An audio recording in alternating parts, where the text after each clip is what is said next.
domain music, which is not really our style, but at least it gets us from doing the show. All right, everybody, welcome to the show. As you can see, I have the two successful Dewitt kids that are better than me. I'm the black sheep. I have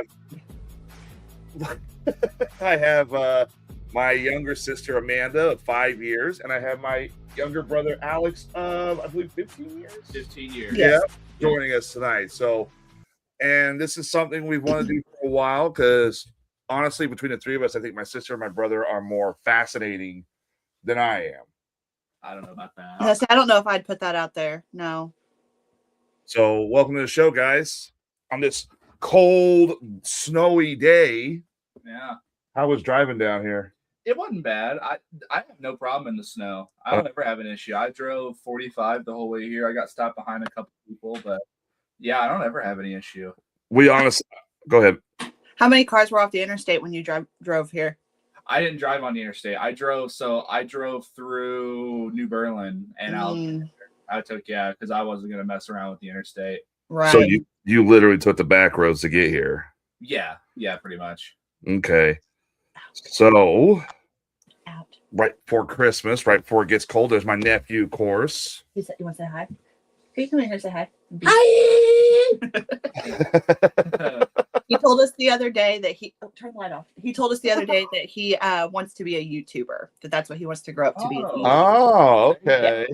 Yeah. So a future Markiplier. What's another big YouTuber? I can't think of any. PewDiePie, man. PewDiePie, a future PewDiePie. Listen, if he turns out like Mr. Beast and just rakes in the money, I'll be A-okay. Right. So part of the reason we want to do this interview is because I wanted to get, because it is a holiday season, and a lot of people overlook it. It's technically a very religious season. Yeah. Now, Alex, you are Greek Methodist? Orthodox. I'm sorry. You're Greek Orthodox. And Amanda, I'm Mormon still. Amanda, I would probably classify myself just as Christian. Just a straight Christian. Yeah. Okay. So so let's start off with Alex, because this is the one that's the most interesting, because Christians are very similar to Mormons. We don't believe in the whole polygamy crap and all that stuff. We believe in Jesus and whatnot, but the Greek Orthodox, what is that about? So, do you want the long answer or the short answer? Well, I think short answer would be good. I don't think we have all night.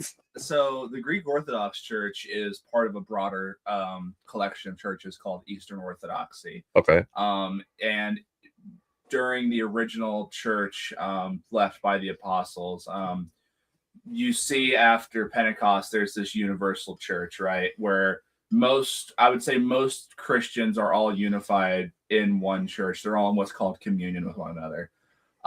Slowly we see through different councils, a lot of those churches split off. The Assyrian Church of the East is one of those, the Oriental Orthodox churches. But you, for the most part, still have what's called that universal church, right? And about 1054, that universal church split in half, and one half of that is Eastern Orthodoxy, and the other half of it, which people know more about, is Roman Catholicism. Okay. Right. So we're Christians just the same as like Catholics are Christians, right? We pray to the same triune God. But yeah, Orthodoxy is a remnant of that universal church. Okay, so it has nothing, because when you say Greek Orthodox, obviously when you think religion in Greece, it goes straight to like Greek gods and everything like that. It has nothing to do with the Greek gods or anything like that. It is basically a religion that believes in Jesus and all that stuff. Yeah, absolutely. So I mean, there's other Orthodox churches too. There's Antiochian, Russian, I believe Serbian as well.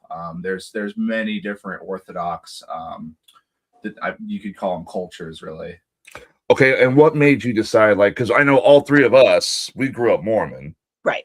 And what made you decide this was the church that was right for you and Lexi?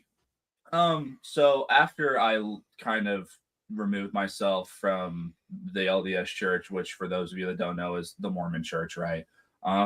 after I removed myself from that church, I took about 2 years studying theology pretty deeply, studying a lot of Christian denominations, and ultimately I came to the realization that the apostolic churches, which is what you could call Catholicism, Assyrian Church of the East, Oriental Orthodox, Eastern Orthodox, those are all what they call apostolic churches, because those are all churches that can track their lineage back to the apostles. Okay. I came to the conclusion that was, for me, what I thought was the church that continued Christianity in the best sense was the apostolic churches, and eventually just Eastern Orthodoxy was what my conclusion eventually was. Okay. So can I ask where the Greek term came from? Is that just like where it originated was Greece, or? Culturally, yeah. So like I said, there are Russian Orthodox churches, Antiochian, and they're all just about the area that that specific church came from, right? So a long time ago, the church was ruled by bishops, right? Still is. Like the Catholic Church, their big main bishop obviously is the Pope. And so there was the Bishop of Rome, the Bishop of Constantinople, the Bishop of Antioch, Jerusalem. So you have all of these bishops here. So what that really boils down to is the Greek part of it. We track our bishop is the Patriarch of Constantinople, which is essentially isn't Greece anymore, but it was Greece whenever the Greek Orthodox Church was founded. So, okay, so now Amanda, yes, you basically say you're Christian, but is there any religion that any type of church that you would say sticks to mind when it comes to you? Like, this is where I want to take my family to, this is where I want to take my grandkids to, that kind of thing? Not necessarily. I feel like, with Christian churches, a lot of it is glamorized. There's so many of those mega churches. And so it's hard to say like, oh yeah, that's the church that I want to put my family into and, for generations to come. But at the same time, I do want my kids and, future generations to know that, Christ is King, that we follow God and all of that. And so it would all just kind of boil down to the Christianity portion of it. Okay. So when it comes to, I see Richard Neely says Constantinople, I believe I pronounced that right. Constantinople was in where what Turkey a word. is now. Yep. It's now called Istanbul, and that's a whole historical sense. But at the time when Greek Orthodoxy was kind of, you could say originating, not really originating, when it was, the culture of it was being set up, Constantinople was part of Greece. It was part of an ultimate empire called the Byzantine Empire. Okay. Now, for both of you, and I want to start with Amanda next, we all grew up Mormon, and the two of you have decided you were like, I want to find a different religion. What was your decision to try and essentially break Dad's heart? Oh yeah, to become the least favorite. Yeah. Well, it's funny. Well, I'm still Mormon, and he's like, oh, whatever. I lost my two favorites. Get out of here. Are you? No. Are you? Would you still clarify yourself as Mormon? I guess I would still clarify myself, but I don't. The last time I went to church, I can't even tell you the last time I went to church. I'm not the most perfect one, I can tell you that. I mean, everybody knows I smoke like a chimney, so. I say I'm very like, what in your daily life still connects you to the Mormonism? Like, what in your daily life are you like, okay, this is my Mormonism foundation right here? That's a good question. I don't think I really have anything, I would say. So can you still then identify as Mormon? I would say I still listen to the church, I would say, but that's about it. Like, I would be the most, I think out of the two of us, I would say I'm kind of like Amanda, where I'm like, I don't really have a religion, it's like, I quit going to church because I got tired of, and I'm not bashing religion before, nobody's bashing religion on this interview. Yeah. No. But I got tired of going to church and hearing people talk about how they would have their moment where they talk to God and they felt, well, have you talked to God this week? No. Well, let me tell you how they talk to me. And it's like, I'm sitting here needing a job and going through some shit in my life. And it's like, how come she's talking to God for the 13th freaking time this week?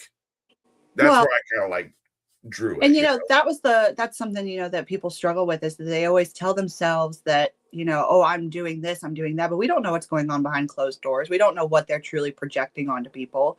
So for someone to be like, oh, look at me, God answered all of my prayers because of X, Y, and Z, but we also don't know what they're fighting with behind closed doors. So I get that, though, that it's like, just be real, just be honest, and be like, yeah, I'm struggling with this, but it's hard to. Right. So at what point, Amanda, did you decide you wanted to step away from the Mormon church and find your own path? So there was a moment where I was questioning some things historically, regarding like the revelation and all of that with Joseph Smith. I went to someone in the church that I thought was pretty, I really believed in her. I really valued her opinion and everything. And when I went to question and I was like, how is this possible? How could this be a thing? She said to me that that was my own self-doubt, and that was the devil talking, and that I just needed to pray harder. And that was ultimately it. And it really opened my eyes to be like, okay, is this not what I really was expecting? Because for a long time, I really valued the Mormon church. I was the Mormon girl at church. My nickname among my friends was Grandma Mormon, because Molly Mormon or something. I remember those. Yeah. Molly Mormon, yes, because I wore like floral button-up shirts like a grandma. It was my thing.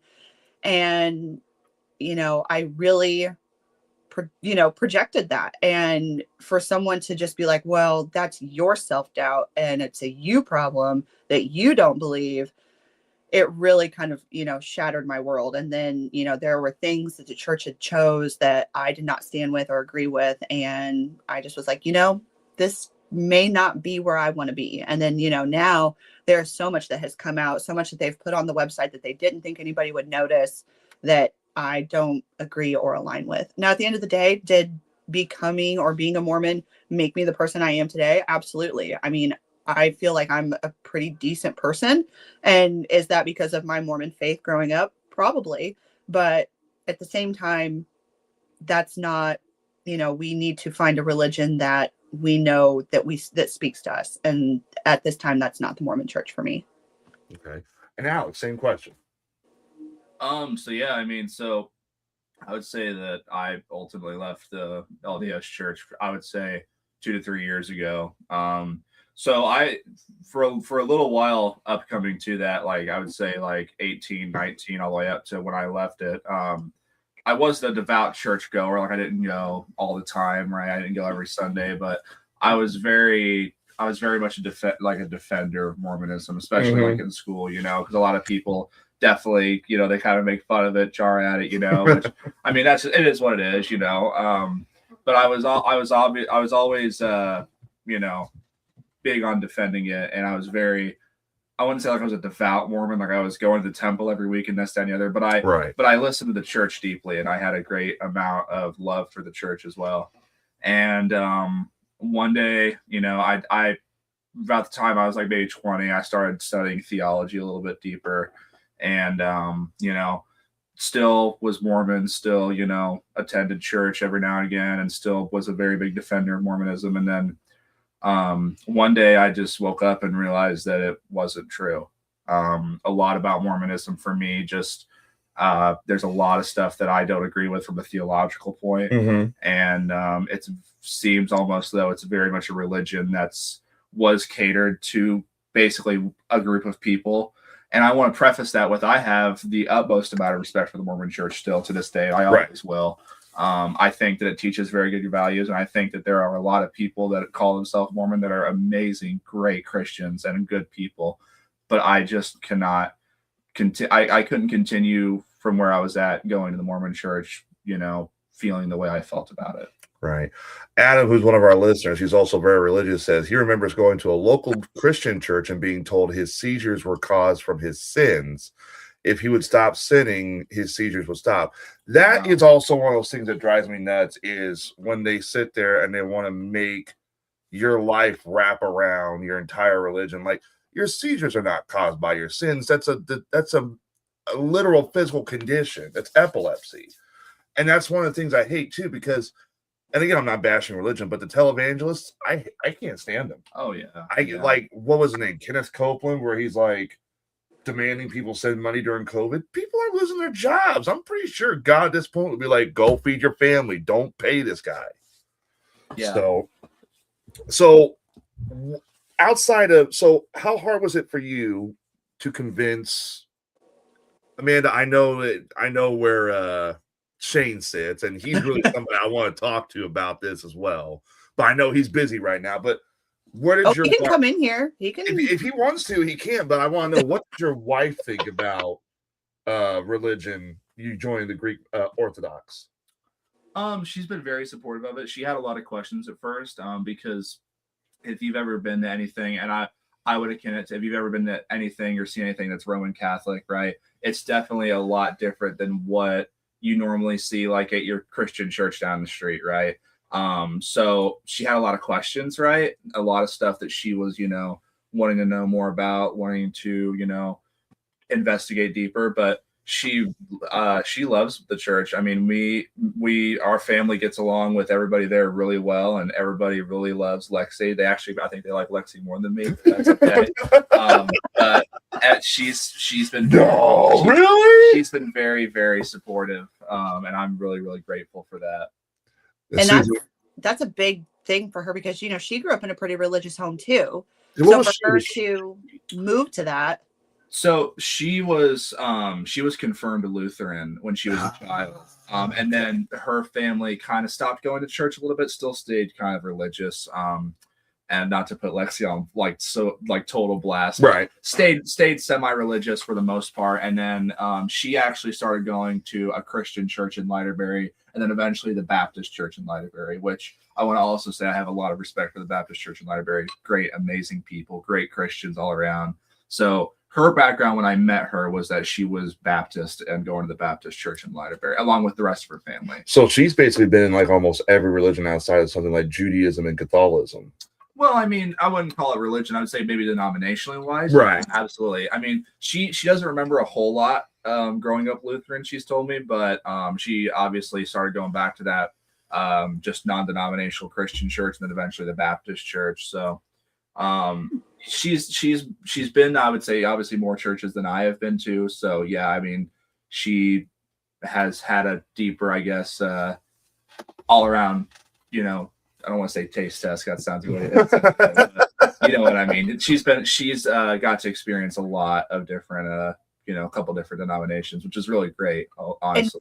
And does she feel like the Greek Orthodox? Because like you said, she's been to a couple different churches. She's been in that environment. Does she feel like this is the place to call home? I think so. I think a big thing for her, she's not a catechumen yet, which you go through a class called catechism, right? Because Orthodoxy is a pretty deep religion, and you have to learn, quite a few different things about it. She's not a catechumen yet, but she regularly attends with me, and she's just taking her own time and is on her own journey, and whatever happens. And Christ is still king, like Amanda said. So okay. Beautiful. Yeah. So I'm supportive of whatever, Okay. And Amanda, what about, with your husband, who I've had a lot of conversations with him about this topic. What was his first response when you told him, hey, I want to take you to a Mormon church? Shane's always somebody that's, he was on board to go. He's always the kind of person that's willing to try anything once. Mm-hmm. But he very much, when we walked out, he was like, yeah, no, like this is very judgmental. And that's, again, like Alex said, respect for the Mormon church, but there are people of the church, regardless of it being this ward, that ward, the ward in Utah, whatever it is, are very judgmental. They always say that some of the most judgmental people you'll meet are sitting in the pew next to you. And, my husband, he has tattoos. I can't remember if he had his ears pierced at the time or not. But he was not the missionary Mormon boy that everybody was expecting Amanda to bring home. And that came with a lot of vocal opinions to my mom and dad, and vocal opinions to him and me. And so, yeah, he's not a big fan of it. He for a while, this summer, Shane has really dived into his spirituality, him trying to become more Christ-like. And I give him a lot of kudos for that. He's definitely setting an example for us in our home. I don't know if your listeners or if you ever listen to Joby Martin on YouTube. Great pastor. He's non-denominational and he keeps it very much to the Bible. And Shane has really, there's been a couple times that Shane has made comments and I'm like, dang, I do that. Like, dang, like maybe I do need to work on that. And so, but he over the summer tried to, listen to the Book of Mormon and say, okay, is this him right here? Yep, that's him. Yep. I wonder which one. Shout out to Jody Martin. I wonder which page is his. He's a part of the church at 1122. So, right now he's doing a big thing about like men and being more manly in your religion and in your faith in God. But he's got some really good sermons. He also has a really good podcast as well. But Shane over the summer, tried to read the Book of Mormon, tried to get a little bit more understanding the historical aspect of the church. And, him and I had some conversations and that it's not anything that aligns with what it should be. And, looking back, did I bristle a little bit because that's kind of where I came from. And so it was hard to hear, that there are people that think that way, but looking back and looking at it from this side, I'm like, yeah, maybe he's not wrong. So, yeah. Go ahead. Sorry.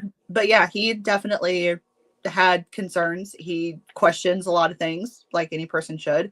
And there's lots of questions around the Mormon church that he has, which is completely valid. Well, and the thing for me is like, I agree with Shane 100% that yes, the Mormon church is very judgmental. I can only imagine what some of them say about this show when they see. I don't think any of them are watching this. I would hope I think the church pearls would be so clutched that they would just break the pearls at this point. So I think like Dad might be watching because my dad's senses are tingling, that he's watching this. But Hi, Dad. Hey, I stayed Mormon somewhat, but I feel like that's the problem that I had with the Mormon church was it was very judgmental. Like you don't know what people are going through. You don't know what goes on in their daily lives. You don't know their upbringing. Yeah. And the problem is like, some people could come from the most horrible upbringing. Like, I mean, for example, Skeletor, if you know him in real life, I've talked to him a couple times and I don't know why he's saying he got kicked out of his church. I can't imagine why with you, but if you look at someone's life and you see like what they've been through, like, okay, so you're going to frown upon a man with tattoos. Maybe those tattoos signify significant changes in his life. Maybe he got those to honor loved ones that aren't here no more. Which is true. You look at some of the combat vets that come back from like Afghanistan, Iraq right now. They are decked in tattoos. I can only imagine what the Mormon church would say about them. But those tattoos signify a lot to them. Right. It's just, and this is another thing too, is that almost every church from what I've seen, whether it's the Mormon church, Catholicism, even, the Jewish church, the Judaism, it's becoming very judgmental in how it presents itself. And and there's a lot of scrutiny with religion right now. It's very obvious that there's a decline of people going to church because people just have questions or they just don't feel like churches or God is listening. But we were always told that if you want to talk to God, pray. If you want God to talk to you, read the scriptures. And sometimes you do just have to go out and pick it up and listen. But it is hard, and it's hard to go when you don't feel like anybody's listening or that everybody's just making or casting judgment. Alex, I'm curious to know with your church, because, we've been talking about judgment. Do you feel like people judge at your church? I mean, I'm sure there is, but do you feel like that presence is there? Not really. No. Wow. I think so. My church, so even though it's a Greek church, actually, somebody was talking about this recently. The founders of the church would be really happy in the state that it's in just because it's such a big melting pot now, right? Mm-hmm. It's not full of Greek people. I think there's probably only actually 4 or 5 actual Greek blooded people that go to that church. So it's really went from an immigrant church to a church, or a church where anybody goes to it, anybody can go to and, can fit in. And a lot of the people at my church are converts to the church, and they all come from all sorts of different backgrounds. So everybody's going through something. Everybody's got stuff that's going on, but the important thing that you always have to remember is that Christ didn't judge, or Christ loves everybody. Yes. Christ loves everybody to his death, and he died for everybody on this earth. And sometimes, you have to really cast judgment aside and really think about what would Christ do in this situation. And at my church, I really feel like that's the main attitude. Now, you go ahead. Sorry. No, I was just saying that was awesome. That's really amazing. Prairie State Adventures, welcome to the show, is saying, I'll pipe in and say that members of the Greek Orthodox Church we attended, St. Anthony's, are wonderful people who have not once felt judgmental. Also, this is Lexi. Okay. Hi, Lexi. Well, Lexi, your husband's doing great. He's doing wonderful. Julie also says that she spent her entire childhood and young adult life in church. Every time the doors were open, I went to Bible college to become a child's pastor. She was so judgmental. And this needs to be your next thing you make on a shirt, Amanda, is hashtag breaking pearls. That's right. We're clutching hard. Pearls, yeah. So, all right. So we talked a little bit about the judgmental parts of the church, how some churches can be judgmental. For both of you, because I know, Amanda, you're kind of like me. You're just going with the flow. Yeah. Alex and Lexi have both hardcore went into the Greek Orthodox. What would you say are the things the Greek Orthodox Church does that surprises you, that you're like, the Latter-day Saint Church never did that, or I've never heard of another church doing this? Well, there's a lot. There's a lot of very big differences between, you could say, like the LDS Church and Orthodoxy. A big one that I say definitely is, I would say, almost well, I can't even say that because Catholicism and Orientals do this as well. But a big thing that not a lot of people think about is what's called the venerating of icons, right? Catholic churches, there's a lot of intertwining there along with this. And so in our church, we have images, of saints, of Christ, of the Virgin Mary. And, there are times where we'll go and we'll pray, not directly to the piece of wood with the image on it, but our thoughts. And Catholics also do share this, but don't practice it as regularly. Oriental Orthodox share this as well.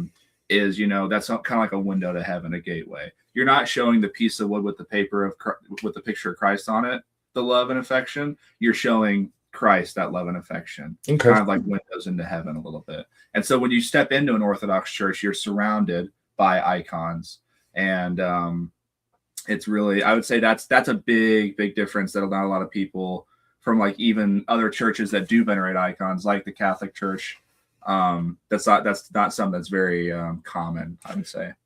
Okay. I would say it honestly sounds like with the Greek Orthodox Church, it sounds like it's like correct me if I'm wrong, Amanda, and correct me if I'm wrong, obviously, like a bridge between Christianity and Catholicism. Like some of the, I don't know if I could answer that.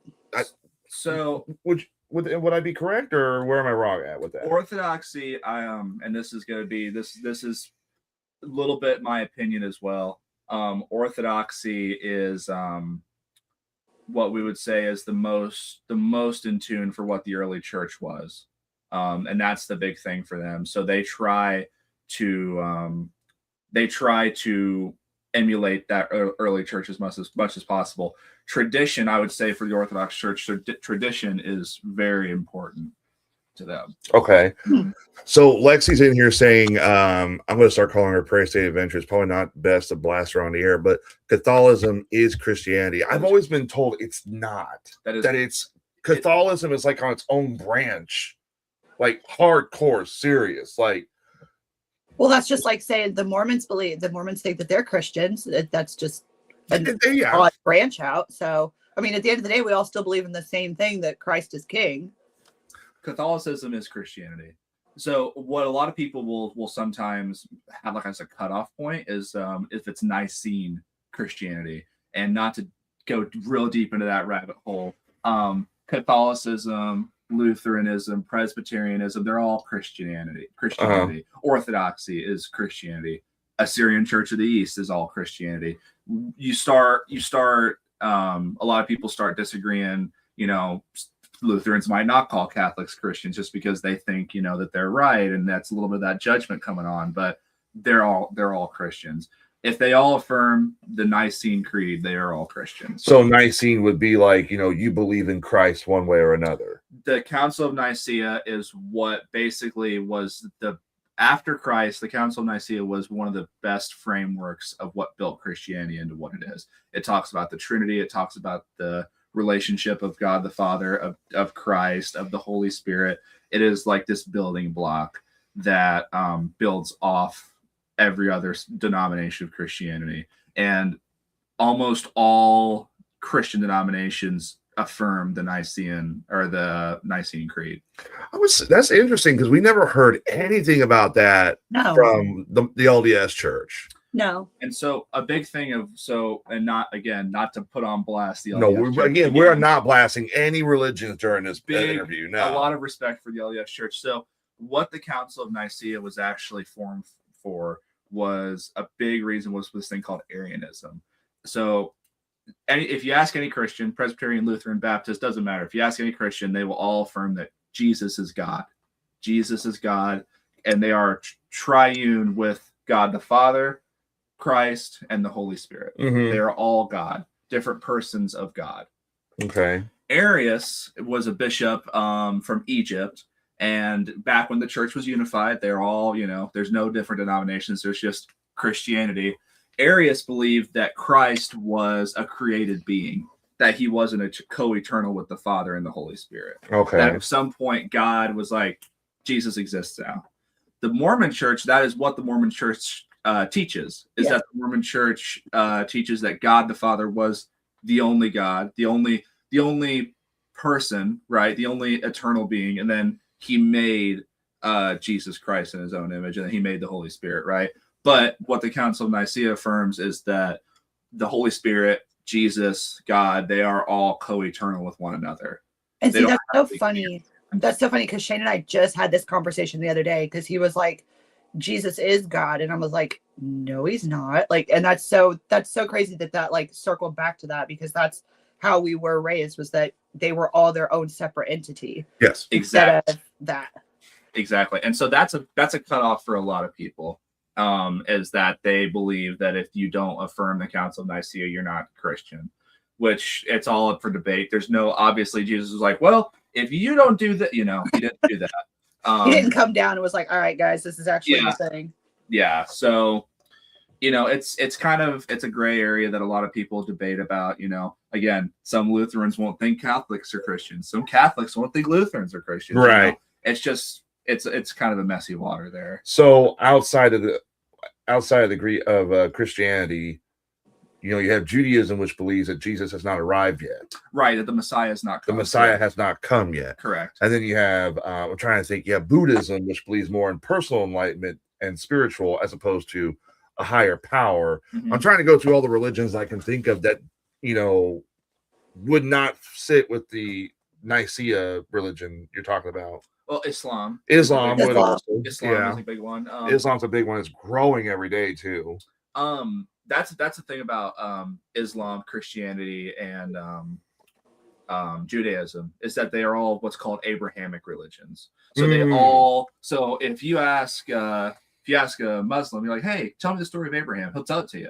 If you ask a Christian, tell me the story of Abraham, he'll tell it to you. Might be a little itty bitty differences here and there, just by tradition and by culture, but they all diverge back to Judaism. Is what it all diverges back to. So Islam, Christianity, Judaism, they all share that common root. They all share a similar root on the tree, but at some point they branch out and go in different directions. Yeah. You ever notice he's become a really big religious scholar? I know. I was just thinking to myself, I was like, dang, I feel like I'm in theology class. Like, I feel like it's like you should be teaching theology instead of surfing, dude. Oh no, I am not. We do have a question. I like that comment. If you have seen me, you have seen the Father. There's also I think it might be the same verse. I and the Father are one. Just goes that we do have a question, and this is a question that we got to be careful with because it can go political. We're trying not to go political. Where do these churches stand with LGBTQ? I know the Mormon Church, it's very liquid. No, it's pretty outlined that they don't agree with it. They don't agree with it. But I think there was a article I read once where they got together and said, we'll honor it. No, they're not. They retracted that. They're a little bit lax than what they used to be, where they used to, like, shun you. But yeah, they do not align with it at all. Right. Yeah, they don't align with it at all. Okay, so with Greek Orthodox, where do they stand with LGBTQ?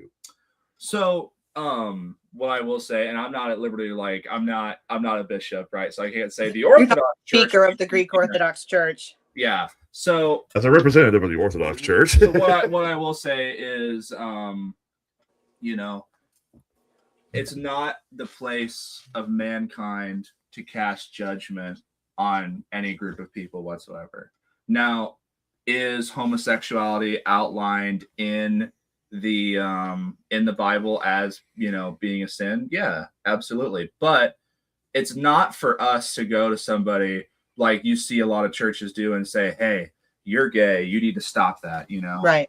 Do we want you? I mean, is it a good thing to continue to sin and then continue to, not really live up to God's word? Yeah, but that's not our job. And what I see a lot of people do, and it especially really gets me going, is that a lot of people will go and say, that you're living in sin and you need to change it, blah, blah, blah, blah, blah. They need to look in the mirror because Christ is the only person that's allowed to say, Christ's the only person to say that you need to change, Right. Priests, right? Bishops, right? They're all there to also guide you as well. But Christ is the ultimate judge. And Christ also teaches that each sin is basically worth the same. So even though, one man might be gay or one woman might be gay, it's the exact same as stealing, and I've stolen in my life. I'll say it right now. I mean, I've stolen. Who hasn't? Who hasn't? I've stolen. I've lied.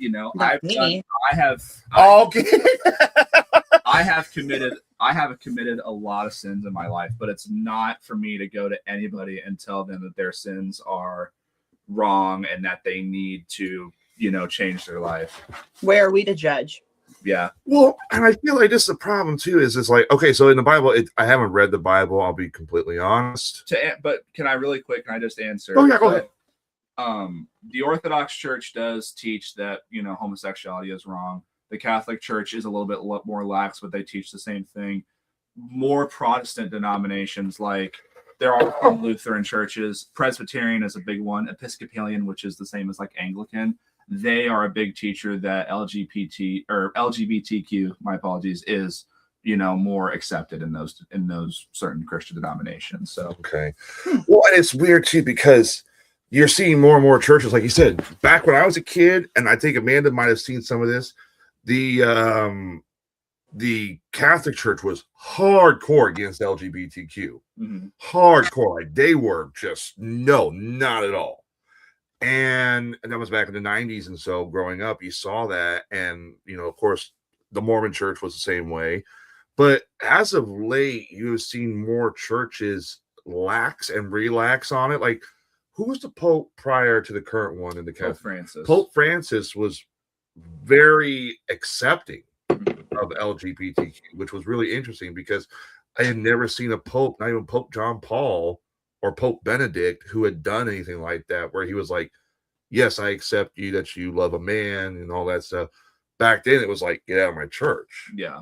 So, I mean, it's interesting how it's evolved so much with the times. And it kind of makes you wonder, is religion being rewrote by the current times we live in?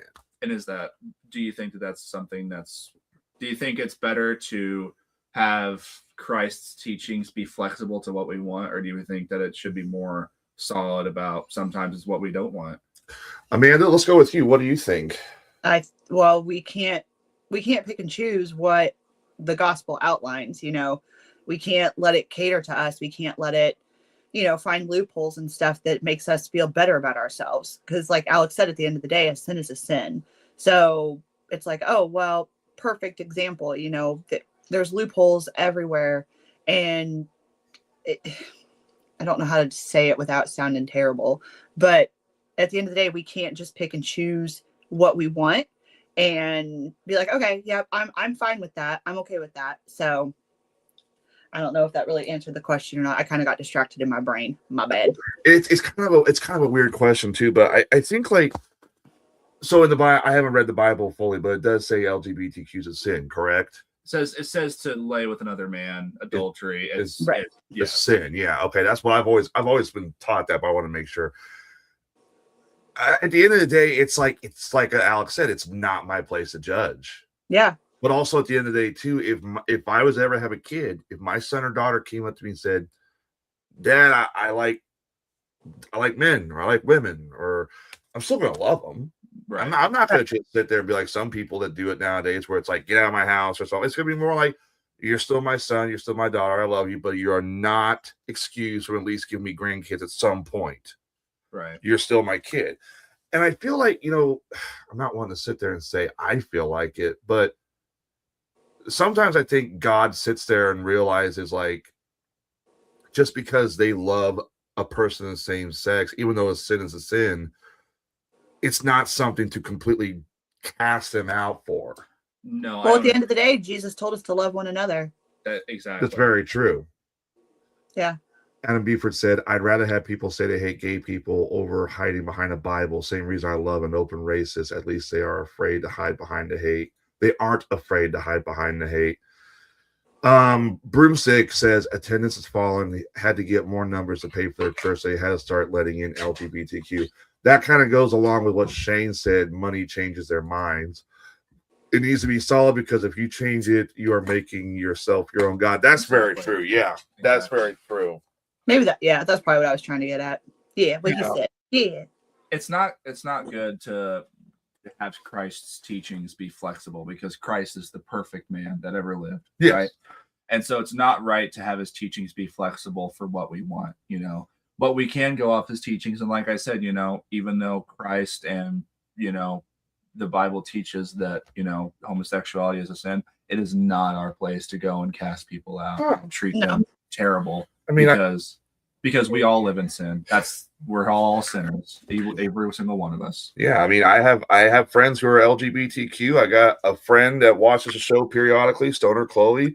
She was in a bad relationship years ago. She cannot trust a man anywhere to be close to her with, but she fell in love with a woman. Now my question is, what? DJ's very excited to be on the podcast. My question is like, if God was looking at that example where she was in an abusive relationship that ended horribly and saw that here was a woman who, yes, is giving her heart and soul and helping her heal and love, would that be a sin, or would that be, in a sense, love thy neighbor like Amanda says? So I personally believe that at a certain point, it's a good thing to try and, like you're saying, love thy neighbor, but at a certain point there is a stop, right? My personal beliefs, right, is that, I don't align with homosexuality. Again, it's not my place to judge that it's wrong or that, personally, I believe that, obviously she shouldn't have stayed with somebody that was obviously abusive to her. That's 100%. That's solid. But, sometimes it's better to try and stick to that marriage of a man and a woman, or relationship of a man and a woman. Right. I mean, just because one man is abusive to you does not mean every man is going to be abusive to you. Yeah. That's one thing too. That's one thing I try to tell her, but she fell in love. What can I say? So, all right. Amanda. Yes. Right now, what would you say is the one religion that you lean more towards? You mean religion or do you mean denomination? I would say Right. no denominate. Yeah, we got corrected by the future SIU professor here. Denomination. Denomination. I would say probably if I would probably lean more just towards Christianity or if anything non-denominational. I really like listening to Joby Martin. Like I said, he's non-denominational and he sticks very much to the teachings of the gospel, what we should be doing, and not adding any extra to it. I think that that's probably where I would fall. Outside of that, I mean, Shane and I, for the longest time when we lived in Decatur, we went to a Baptist church, and I did really enjoy it. I think I enjoyed the pastor more than I did anything else because we didn't do like any of the Bible study or anything. We just went for the service or whatever, but he was a very good pastor and he really put things into insight. And I think finding that in your religion, that you, a pastor or a bishop or whoever it is that you connect to, that you just feel like, yeah, I feel like he gets me, I get what he's saying, really makes a huge difference. Okay. And then obviously you have found Greek Orthodox, which has done wonders for you. As you can tell, you're very influenced in it. I'm sorry, but I mean, I don't really ever have time between everything I do with work and the show and, you know, Susan's health. And we just had to take the dog to get his hair cut today, which he is not happy about that at all. He's shredded. Yeah, I'll bring him down and show him later. But I haven't really given religion a thought. It's one of those things that Amanda called me out on it, and she was correct to call me out. She's like, would you say you're technically a Mormon? And I would honestly say probably not. Mm-hmm. Probably not, you know. I'm probably not. Sorry, Dad. But I would say, honestly, the hardest part about finding a religion is you have to look at what you grew up with and compare it to who you are now. And it's like Amanda said, she went to a couple churches to find out, you know, and Amanda, you still don't really have an honest answer like what you said. No, you don't have an honest denomination. Right. But it's something that you have to find yourself. Yeah, it has to, it almost feels like it has to speak to you. It has to be like, there just has to be this feeling, you know. I've been to churches where it's like, okay, we've spent more time on the music than we did the actual service. Like my cup did not get filled and I need my cup to be filled, or I need you to give this amount of money to feel like your cup is filled. And that's just not it. And I was really, really bummed when at the Decatur church that we went to, that the pastor left, because he really put it to a level that I felt like spoke to me. And Shane and I have both said it, that his name was Pastor Wes. He was amazing. And that we've just not been able to find that. And I will say with Shane has really found that with Joby Martin on YouTube and stuff. And I will say the times that I do listen, I do feel like, I'm like, dang, why couldn't this guy be closer? Because I would probably go. And it's just trying to find somebody that you feel like your cup is the fullest with. Okay, so let me switch gears a little bit here.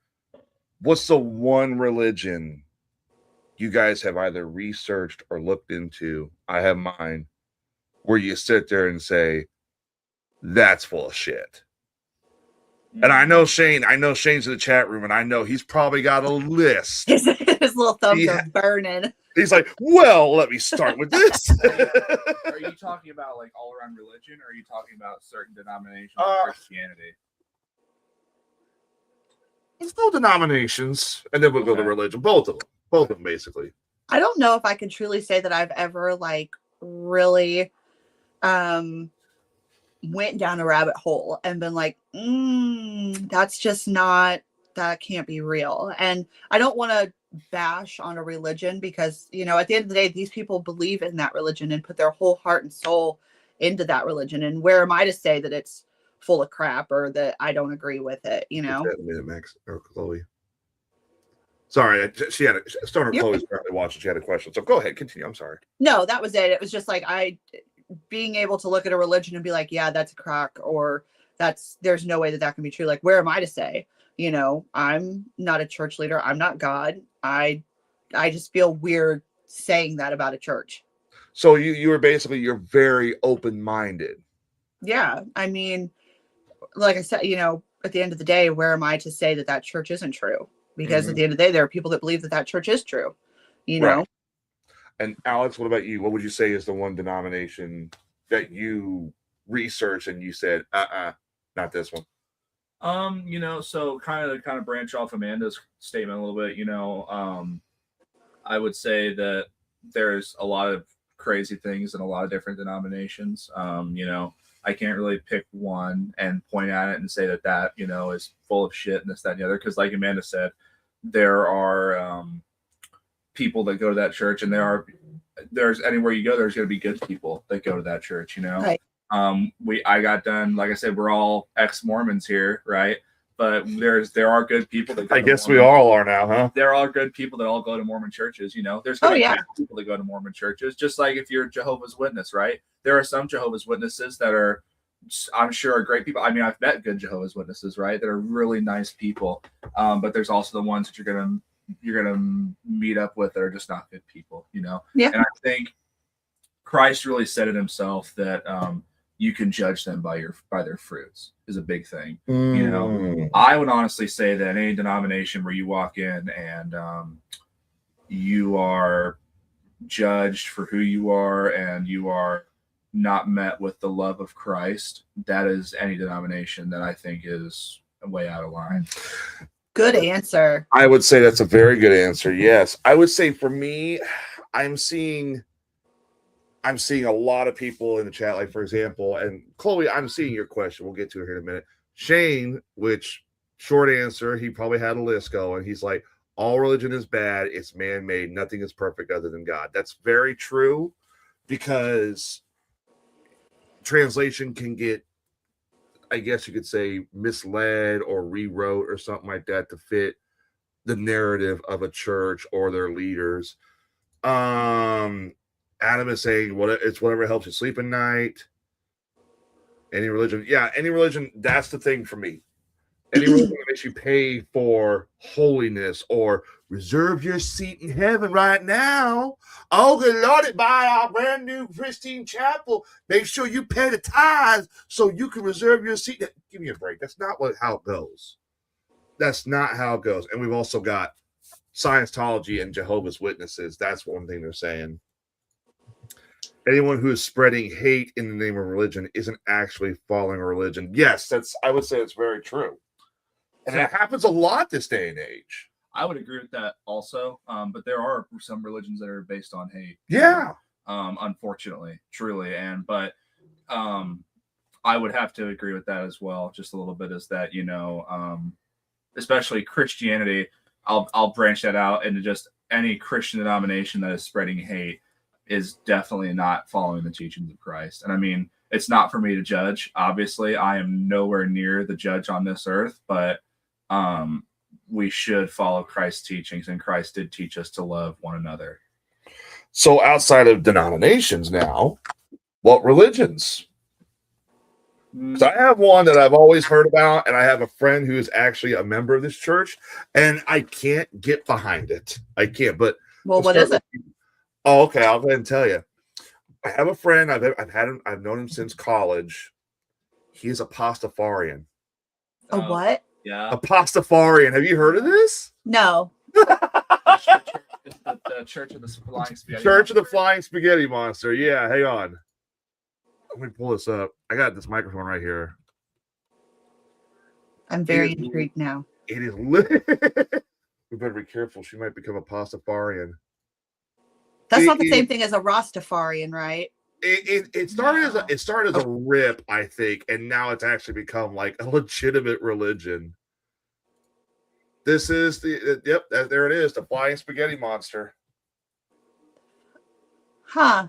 They literally believe that God is a flying spaghetti monster. Yeah. How interesting. And there's a lot of churches that do this kind of stuff where they make up, it started out, okay, so Lexi is right. It started out as satire, but it has kind of gained an audience, which it's like, this was a meme originally. Where did this come from?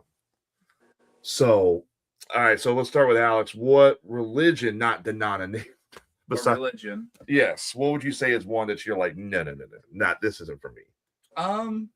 So I mean, I don't think there's any of them that I would go right out and I would point out and I would say that that's, that for me it's like, I'm gonna sit there and I'm gonna oh god, what's the word I'm looking for?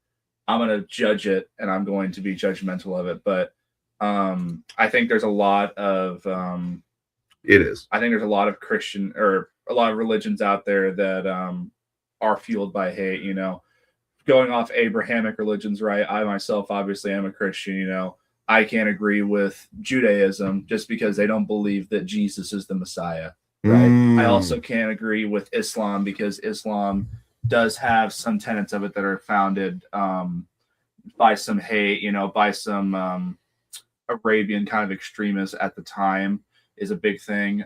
So none of them that I can really point to, and I can say that I just am, I'm going to poop on it, right? But, there are definitely some out there that I 100% can't even see their thought process. Okay, well, what about you, Amanda? I would say the same. There are some, like Alex said, that's the thought process of where are you going. I think any church that forces their members to do just erratic things, very cultish behavior, very much sends the red flags for me. I think that's, and when they then say it in the name of God, knowing probably very good and well that it was not in the name of God, but it's just in a benefit to them. That's where I have a problem. So, but there's not like one religion that I'm like, yep, that one, that's the one. I would say I saw the Pastafarian, which, I mean, obviously Aaron is correct. It started as a meme and it is a tax write-off, but it actually has become a church. I think there's churches out in California. Yeah, for Pastafarian. I guess there's some, like you're saying, the Pastafarians that I can't really at all get behind, right? I'd say the same thing for the Jedi, right? There's a church for stuff. There's a church for Transformers. Yeah, the people. Why are you not a member of that church? I knew somebody was going to say something like that. Stuff like that that's way out in the weeds. Yeah, I definitely can't get behind. Yeah, that's way out in the weeds for sure. So I want to come back to this comment here. Stoner Chloe, who's listening, is asking, so am I a bad person for loving a woman? Which, if you don't know, Stoner Chloe is a regular on our show. This is the one that we were talking about earlier. Yeah. She's the one who's concerned. She's had this question before. I don't think she'd be a bad person for loving a woman. So I want to preface this, and I want to also preface this with the utmost amount of respect as physically possible. We are all bad people, right? But we're not bad people just because you're not bad because, you're a lesbian. I'm not bad because of 1,000 different things that I can find myself fault in. We're all bad because all of us eventually do fall short of the, what Christ taught us, but that's okay. Christ knows that we're going to fall short, Mm-hmm. That's why he paid that ultimate price on the cross, is that he knows that we're going to fail. We're going to fall. We're going to trip, and we are all, I would say bad people, but all of us are. Not one person is more bad than the other. We're all failing in what Christ teaches us, but again, it's okay because Christ died for us and, Christ paid that price for us failing in that regard. Amanda, what would you say about that? Ditto. I mean, I couldn't have said it any better. Alex is definitely a lot more fluent in this, but he is right. At the end of the day, like he said earlier, a sin is a sin no matter what. Like he said, we all fall short, but that's why Christ died on the cross for us. Right. He knew that we had those shortcomings, and that doesn't make you a bad person nonetheless. I would say with that logic, Chloe, if you're still listening, the sin is a sin comment doesn't mean you're going to be judged and cast out of heaven for falling in love with your wife. No, I don't think so. It's the same thing. I could be cast out for having premarital sex. I mean, it, like, at the end of the day, a sin is a sin. I could be cast out for smoking cigarettes and drinking alcohol and, all types of stuff. Everyone. I would say just because you fell in love with a woman does not mean you're going to get. But then again, I'm not the Almighty. That's the only person who can really talk about it, in my opinion. Correct? I mean, absolutely. The Almighty is the one who says that. None of us can point to anybody and, point at them and say, you're going to hell for this reason. You can't point at somebody and, you can never know where you're going. Right. It's a mystery is what the Orthodox Church kind of teaches, because they don't want you to get so bound up and being like, there's a lot of Protestant churches out there, right, that they can, they say, oh, well, I'm saved and that's shut and I'm saved, no matter what I do on this life, it's, I'm saved. But the Orthodox Church doesn't want you to get so caught up in the fact that, oh, well, I'm saved, so we're cool. No matter what happens, I'm going to be all right, because you get lost in that mindset that I am, I'm saved, we're cool. And you can lose track of what Christ taught you. Because sometimes, you can think about, well, maybe I should be a little bit of a jerk here because, well, I'm saved. What does it matter if I'm a little bit of a jerk, And so you start to lose sight of that sort of goalpost by knowing that you're going to get it anyway. Aaron Lemos is in the chat, who is Allie's husband, saying 90% of Christianity is a lie. Catholics ruin it all so you wouldn't know the real Christ. And then he also follows it up by saying they removed 66 books and 300 Psalms. Is that what would that be all about? So I think, and I'm not following 100% what he's talking about, but I will say the Protestant Bible has 66 books in it. So I think that might be what he's referring to. The Protestants did remove certain sections of the Bible to better fit their narrative. Big one that everybody talks about is Maccabees, right? They removed Maccabees because it talks about praying to the dead, which is a big Catholic, Orthodox, Apostolic Church thing, is praying to saints. They pulled that out of the Bible. Martin Luther actually wanted to pull Revelation out of the Bible as well. And I believe, don't quote me, I believe James as well.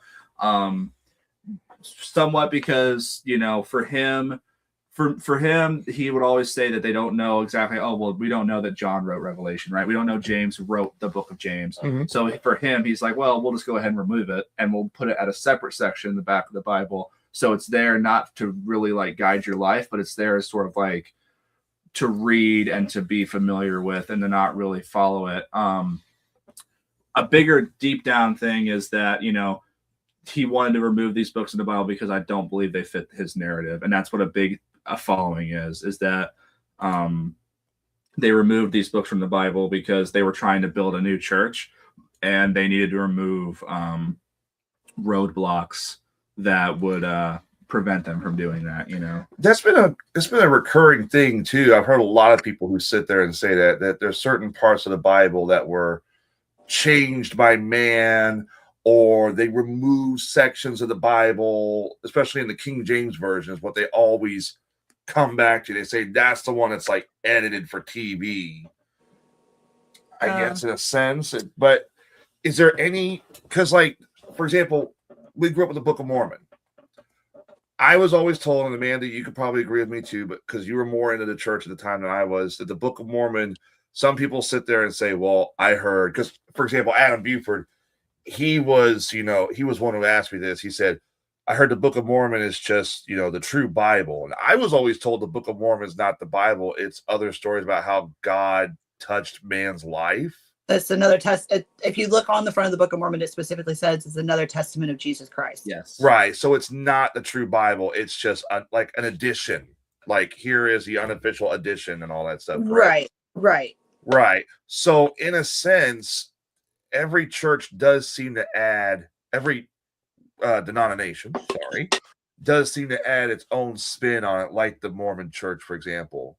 Yeah. So, in a sense, would Aaron be correct that yes, the Bible does get chopped up and certain other sections get fit in to work for that denomination's methods? Yeah, I mean, so you could absolutely say that, especially about the removal of books, for sure. So the Bible, the canon is what it's called. The canon of the Bible was set up a long time ago, and forgive me, I should know the exact date of when it was set up, but it was kind of more of a sorry, I'm like, is my watch light up? I'm sorry. Yeah. It was more of like as time progressed, but there was a certain date that they say the canon was pretty well set. So yeah, absolutely. Especially like in the Protestant forms, there are a lot of there is a lot of changes and a lot of like, yeah, exactly like this guy was saying. There's a lot of different translations, and what you do see sometimes is that there are certain translations that try to fit a narrative. I will say the Jehovah's Witnesses have the God for life, I can't remember what their translation is called, but there are parts of it that are changed that fit their narrative fully. And if you take a Jehovah's Witness Bible and you take King James Version, New International Version, ESV, there are very stark differences that try to, try to further the Jehovah's Witnesses arguments. Like, big thing is the beginning of John, right? If you pick up any ESV, KJV, it starts with, in the beginning there was the Word, and the Word was with God, and the Word was God. Whereas you look at the Jehovah's Witnesses Bible, and it better fits. They also fall in that same, that God was, Jesus was created, he wasn't eternal. They say that the Word was like a God. So minor change right there, but completely changes the entire narrative of the entire New Testament fully. So what, with the Greek Orthodox Church, Al, what Bible do you, like, what version do you guys go with? Do you guys go with the King James Version? So there isn't a set version that, like, the Orthodox Church is like, this is the Bible we use, but you'll see a lot of people that use a lot of different Bibles. A good Bible that the Orthodox Church uses that has, because we're like the Catholics, we do have all of the books in the Bible that weren't removed from the Protestant Church, and it's called the Orthodox Study Bible. There are, I think, a few other ones, but they might be, the New Testament and Old Testament are split up, so you would have to, try to get both. But there are some that are not the OSB, the Orthodox Study Bible, that people also use. So Interesting. Okay. What? It's your Christmas tree. Oh, that's a fucking Christmas tree, Skeletor, not a body bag. Broomstick also says, okay, with so many things wrong, are you really believing what it's supposed to be? Isn't it a lie? That's why I think you have to search for your own religion. That's why Alex took so long to find his, and Amanda still hasn't really found one she can put her feet in, and I haven't really looked. It's just, you have to feel like what you feel is like the legitimate one. Like, we're sitting here talking about this. Some people may believe in a flying spaghetti monster. Some people may believe in Jehovah's Witnesses. Some people may believe in Judaism. It really depends on where you feel comfortable at. So, well, we're an hour in, and I'd like to keep going, but I know the roads. Is it still snowing outside? I think so. I think it is, and I know you still got to get home. You still got to go home and see your wife and kids. Your wife and kid. Why did I say kids? Yeah, because the dogs are kids. The dogs are his kids, his fur babies. Don't put that on me yet. I'm not fighting 144,000 people for my spot in heaven. I'll continue where I'm at. Yeah, that's a Jehovah's Witness thing, big time. That's a Jehovah's Witness thing. Just pay your way in. Pay your way in. Pay your way in. I hate that stuff. What the fuck, Broomstick? But religion isn't supposed to be easy. No, it's not. It's not. But then again, nothing's really easy, is it? Christ said to pick up your cross. There's actually a saint in the Orthodox Church, and for the life of me, I'm sorry I cannot remember who it is, but we all have a cross to bear, right? Each one of us has a cross to bear, and a lot of our crosses are different. This saint said that one time that he had a dream where he met Jesus, and he was like, Jesus, he's like, this cross you've given me is just too heavy. I can't handle it. And Jesus was like, okay. And he took him to this room, and there was all these crosses that were huge and thorny, and this saint is going around trying every single one of them, and he's like, I'm not finding the one I want. And then he finally finds one that he can just handle, and he's like, I think I'll take this one, Jesus. And he's like, are you sure? And he's like, yeah. And he's like, well, that's the cross you always had. Yeah. You really, I don't know about you, Amanda, but I think he really should go teach this stuff in school. Yeah, I mean, he definitely, but Alex has always been that way, is that when he not gets on something, but he dives in, head first. So she's not wrong either. You always have dove in head first. I mean, I usually read it. And there's nothing wrong with that. Yeah, I usually read it and I give up on it.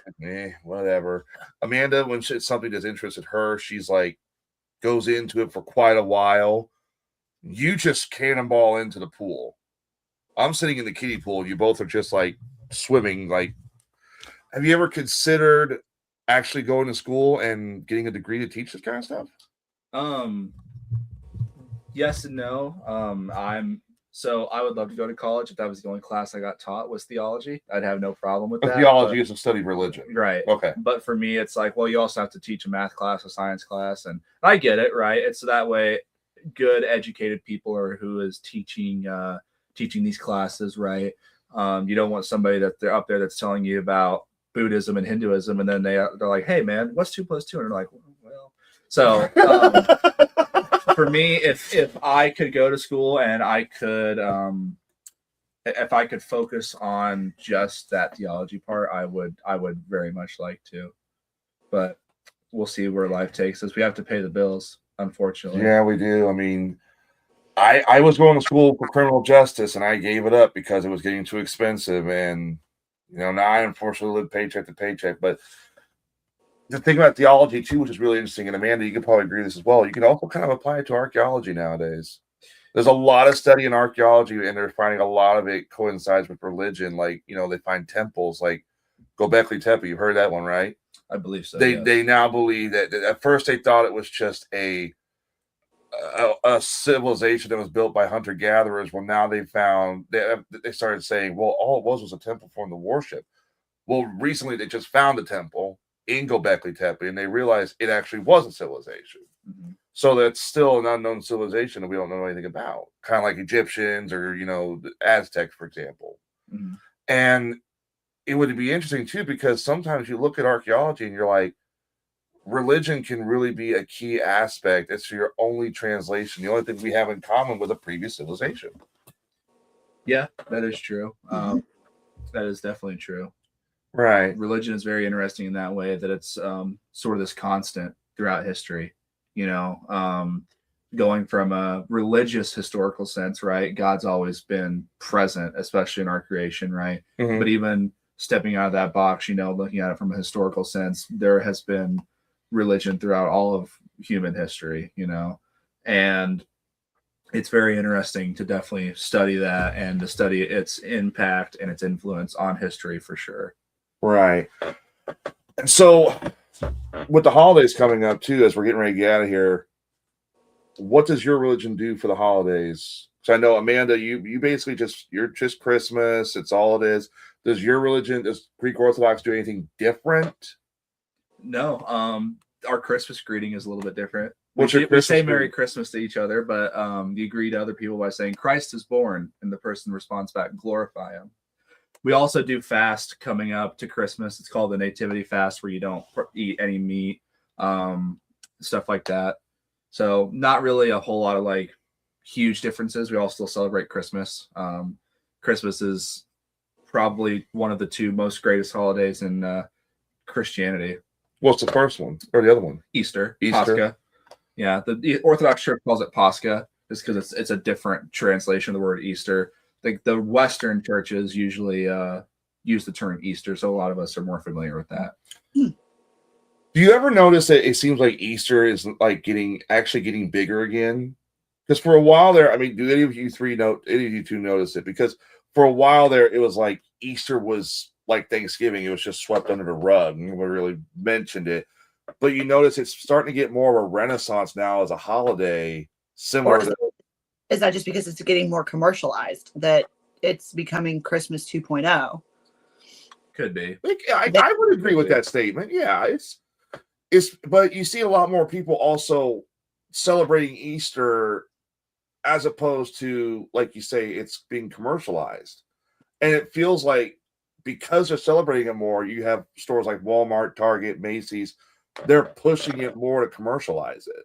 Am I right? Does that make sense? Or right? Yeah, it does. You definitely could say that, yeah. Alex, curious, with the Greek Orthodox Church, do you guys do like Ash Wednesday and stuff? No, we don't. We don't do Ash Wednesday. We do partake of Lent, right? Okay. It's great and holy Lent, but we don't do the whole ash on the forehead and stuff like that. So do you give something up for like 40 days? So there's the Lent fast. Lent is the strictest fast. The Nativity, halfway through, you're allowed to have fish and stuff like that. Lent is very, very, very strict. No meat, no cheese, no dairy, no fish. Eggs Right. also count. In the Orthodox Church, eggs are part of dairy, which is really funny. But yeah, so no eggs. So you're basically living like a rabbit for because, and the reason for that is because during the early church, meat was this great thing to have. Like if you had a steak, right? Like that's what it made. Like you've had the best month of your life. You had a Right. steak put down in front of you. So, and even the same way with fish. Sometimes in the hard times, you wouldn't even have fish. You were eating whatever you could grow, or and Right. so with Interesting.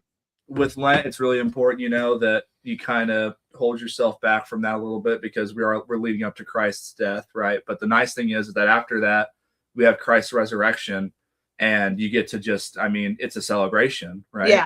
Yeah. And I see that. So you guys do give up the Lent thing where you give something up for 40 days. So I don't know. I don't exactly know for sure. Like if it's somewhere like you give up like smoking for 30 days or 40 days, right? But I know pull my eyebrows out at that point. But I know for a fact, like you give up meat. It's called the Lent fast. You give up meat, stuff like that.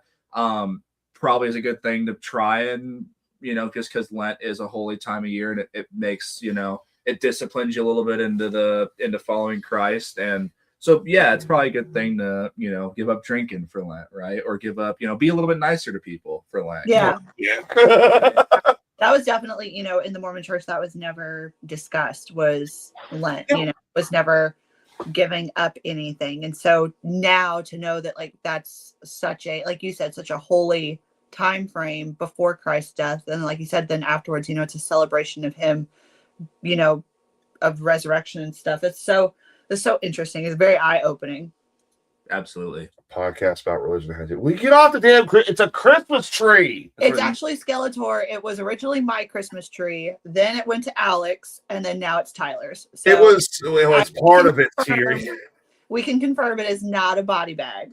That's where the Easter Bunny's hiding. That's where we stuff the body of the Easter Bunny. Yeah. Until he rises. It's not even the full Christmas tree. We're missing like the top piece of the stand, but it is what it is. It was supposed to be up for this because. Were you gonna hang your Transformers off of it, like ornaments? We're gonna hang some Transformers off of it. Yeah, like make some ornaments off of it. I mean, but it's like, look, I'll show you. Hang on a bit. You can see the tree sticking out of the body. Body bag. Yeah, the body bag. Yeah, the body bag. It's a Christmas tree. It's not a body bag. So we have one more question in the chat. What about reincarnation? Does the Greek Orthodox believe in reincarnation? Because Amanda, correct me if I'm wrong, LDS does not. No. We don't believe in that. No. So the Orthodox Church, along with most of the Christian churches, believe in eventually we'll all be resurrected, right? Okay. So at a certain point, Christ is going to rule again on the earth. That's what he talks about in Revelation. And, hope for resurrection, we will be resurrected to live with him.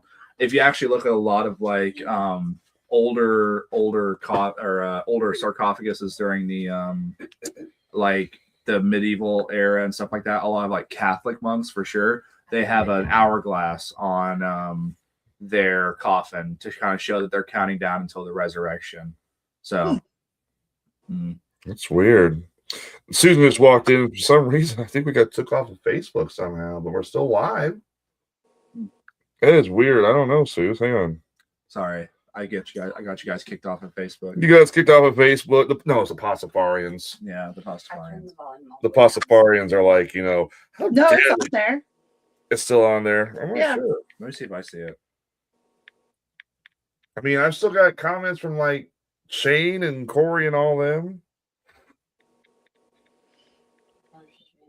Your phone's just being stupid. What you need a new phone, anyways? The internet down here is like shitty. Yeah, the phone Wi-Fi. Yep. It is also. Yeah, I don't know. So just keep trying. Oh, there it goes. Oh, thank you. So apparently it's still going. Yeah, Merry Christmas. We're gonna shoot a cell phone out of a cannon at some point. I like that comment by, what is that, Big Q227? That's Corey. Yeah, the the Archdiocese of New Orleans petitioned to have gator classified as fish, so they can eat gator during Lent. Yeah, Catholics. Bro, y'all are cheating. That's a reptile. Catholics give up. Roman Catholics give up fish during Wednesdays and Fridays, or meat during Wednesdays and Fridays. So that's why they'll be smacking fish fries during like Friday. Then we go into that Cajun. Then we go to that Cajun cookout. We're going to be eating a lot of gator. It's like, dude, that sucks. Mm-hmm. That's cheating. What about the other parts of the world that don't have gator? So, well, this has been a really good podcast. I'd like to go into depth more about, like, you know, stories we've had about us being kids and everything with the holidays and whatnot. But it is going on about 8:00, and I know he's still got to drive home. You got a son to put down, go to sleep, and all that stuff. And I don't want to keep him here while the roads are getting bad. I don't want to keep you there while the roads are getting bad. Walk from my office to the front room. Yeah, you gotta be careful. You don't want to end up in a ditch there. So. I don't want to fall down. Yeah. So, guys, before we get out of here, you got any final thoughts for tonight? Go ahead, Amanda. What? What? Put me on the spot. I don't know. Be good or be good at it, I guess. I don't know. I've been put on the spot. Good one. I wanted to ask her about the 75 hard too, and I never got a chance to do that. Well, sorry, must have rambled. Next time. Yeah, next time. Next time. We do one about New Year's resolutions. You know, I will say one last little thing. God loved the world so much that he gave his only son, that whoever so shall believe in him shall not perish but have eternal life. And God loved us so much that he gave his son. So during this Christmas season, no matter what you all think or political or whatever, give some of that love to each other. That's what Christ wants ultimately. Isn't it weird that out of the three of us... Go ahead, Amanda. No, just like that was so good. Like I'm just gonna leave now. I'm just gonna hang up and go away. Isn't it weird that out of the three of us, he became the religious Jedi? I thought it would be you, but no. You know, the stories aren't over, you know. It's true. That is true, yeah. Corey is saying the roads are really bad, so they're trying to get on Pittsfield, currently going 35 on 72. Oh, man, the road's got to watch out for me. You're your big truck, Alex? No, I'm in my Cadillac. Oh, no. Please, dear God, tell me you're not. No, I'm in my winter one. It's cool. It's got traction control. Winter Cadillac. My winter one, like it's a damn coat. Sure, cool. Yeah, it's like a winter coat and a summer coat. Yeah, exactly. So, all right, well, billion pounds. All right, well, guys, we're gonna get out of here. We hope that, again, this podcast was not meant to, you know, upset people about religion. It's to more likely educate and broaden people's minds and horizons. And maybe by that, you can find your best religion that you can actually hang your hat on. So, like he has with the Greek Orthodox, I'm still looking. Amanda's still looking. Shane is still looking and questioning, as you should. So, one last question before you get out here real quick. Does the Greek Orthodox believe in dinosaurs? I think I'll have to find out. That's a big question to ask. I don't believe in dinosaurs personally. Get out of my house right now. Personally, I think they're all fake. Get out of my house. You got to get home. We'll be here another hour. So, Amanda, tell me you believe in dinosaurs. No. I can disown you all. Every single one of you is out of my will. PJ and Olives are in my will still. Okay, cool. Is that just because they're still young? Yes, that's because they're still young and they haven't. Yeah. Okay. All right, you guys. We will see you all. We'll have an update upon whether or not Sage is going to be hosting the show tomorrow. He's still recovering from his surgery. So stay tuned on the Facebook for that. And obviously pop in there and give them hell. In the meantime, I'm going to have the rest of the crew. That's my youngest brother, Alex. That's my youngest sister, Amanda. Both better and successful than me, and I'm the black sheep. We will see. We will see you all next time. So long, everybody. Watch the roads. God bless. Bye.